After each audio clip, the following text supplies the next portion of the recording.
বাতিটা জ্বালানোর পরে যখন দেখে না আমার ছেলে সন্তানদের কেউ না, আমার রাজ দরবারেরও কেউ না, আমার পরিচিত বন্ধু বান্ধবেরও কেউ না, আল্লাহর কাছে শুকরিয়া আদায় করতে গিয়া 2 রাকাত নামাজ পড়লাম।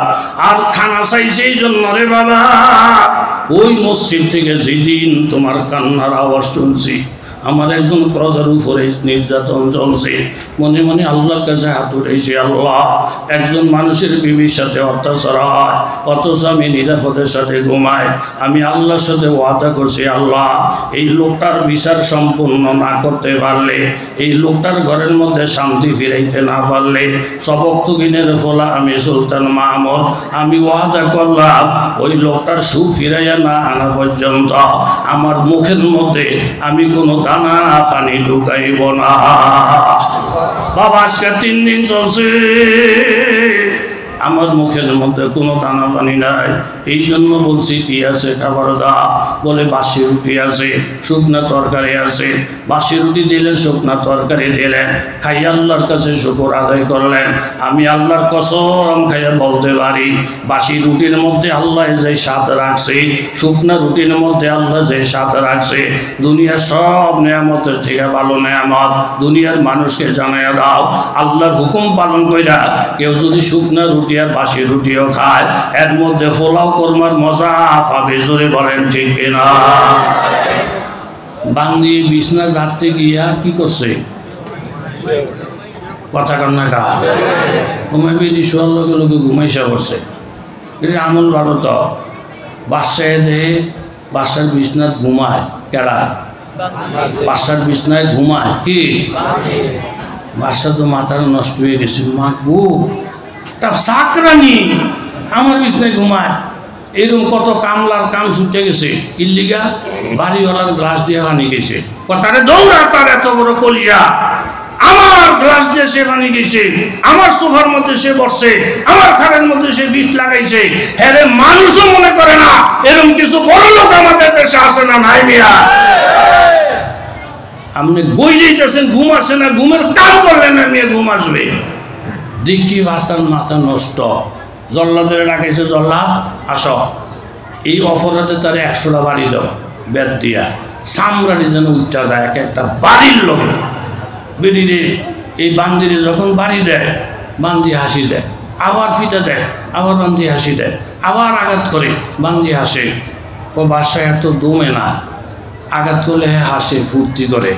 বাসাকে কোনো না কোনো রহস্য থাকতে পারে। আসি আমি বাসায় এসে জিজ্ঞাসা করে, বান্দি এত জোরে জোরে আঘাত করে তুমি হাসো, কারণটা কি? ও বাসা মনের ফুর্তিতে হাসতেছি। কিসের ফুর্তি? ফুর্তির কি আসলো এখানে? কয়টা কেমন বিছনা, কেমন বিছনা, অভিশপ্ত বিছনা। এই বিছানার মধ্যে আমি 10 মিনিট ঘুমাইলাম, এই জন্য আমার 100টা দৌড়রা আমার কপালে জুটলো। আর আপনার যে বিছনার মধ্যে যোগের পর যোগ ঘুমাইতেছেন, আপনার ফিডে যে কত ব্যাত অপেক্ষা করতেছে, কত ফিড আছে আপনার জন্য অপেক্ষা করতেছে, কত আযাব যে আপনার জন্য অপেক্ষা করতেছে, সেই তুলনায় আমি বাচ্চা গেছি, এই জন্য মনের আনন্দে হাসি, জোরে বলেন সুবহানাল্লাহ। এই যে উজানের ফিসা হুজুর বয়ান করে গেলেন, ওনার আব্বা ফিরে কামেল মুবারক করিম সাহেব রহিমাহুল্লাহ, উনি সব জায়গায় বয়ানের প্রথম বলতেন, বা আদব বা নসিব, বে আদব বে নসিব। যার আদব বালা তার কপাল বালা, যার আদব নাই তার দুনিয়া আখিরাতে কোনো সফলতাও নাই। সুলাইমান আলাইহিস সালাম চিঠি লিখছেন বিলকিস রানীর কাছে। বিলকিস রানীর বড় সিংহাসন, 80 হাত লম্বা, 40 হাত ফাঁস, 30 হাত উঁচা, হীরা মণি মুক্তা জওহর দ্বারা খচিত, 7টা প্রাচীর ভিতরে বেষ্টিত। এই সিংহাসন কার? সিংহাসনটা কার? বিলকিসের। কিন্তু ইয়াসজুদুনা, এই ওয়াজাতুহা ওয়া কওমাহা ইয়াসজুদুনা লিশ-শামসি মিন দুনিল্লাহ, এত বড় নেয়ামত পাইয়া আল্লাহর সেজদা না কইরা সূর্যের পূজা করে। এই খবর শুনে সুলাইমান নবীর বড় রাগ। আমার দেশের মধ্যে শিরকের গুনাহ হয়, বাধা দেওয়া আমার উপরে ফরজ। কথা জুড়ে বলেন ঠিক কিনা? একটা চিঠি লিখে পাঠাই দিলেন বিলকিসের কাছে, তুমি বাহাদুরি না কইরা মুসলমান হয়ে আমার কাছে আসো, আত্মসমর্পণ করে আমার কাছে আসো। এই চিঠিটা যখন বিলকিসের কাছে গিয়ে পৌঁছলো, قالت يا أيها الملأ إني ألقي إلي كتاب كريم وإنه من سليمان وإنه بسم الله الرحمن الرحيم الله تعالوا علي وأتوني مسلمين বিলকিস একজন মুশরিক, বিলকিস একজন সূর্যের পূজারী, তার ঈমান নাই, আল্লাহর উপরে তার বিশ্বাস নাই। কিন্তু একজন নবীর চিঠি ভাইয়া সে অনেক ইজ্জতের সাথে চিঠিটারে বুকের সাথে জড়াইছেন এবং বলছেন কিতাবুন কারীম, এই চিঠিটা অনেক অনেক বরকতওয়ালা। প্রজারা জিজ্ঞাসা করে, ম্যাডাম এই চিঠি যে বরকতওয়ালা আপনি বুঝলেন কিভাবে? বলে চিঠির শুরুর মধ্যে লেখা আমি ওই আল্লাহর নামে আরম্ভ করলাম যিনি রহমান যিনি রহিম। আল্লাহর নামে যে চিঠিটা লেখা হয়েছে উনি বলে একজন নবী, এই জন্য আমি ওনাকে আমি স্বাগত জানাইলাম, ওনাকে সম্মান জানাইলাম। একজন মুশরিক আল্লাহ নবীর চিঠিকে ভালোবাসা দেখাইছেন, একজন মুশরিক আল্লাহ নবীর চিঠিকে ইজ্জত করছে, এটা আল্লাহর কাছে পছন্দ হয়ে গেছে। নবীর লেখা চিঠির ইজ্জত করার কারণে শেষ পর্যন্ত আল্লাহ বিলকিসকে ঈমান লওয়ার তৌফিক দিয়েছেন। জোরে বলেন ঠিক কিনা?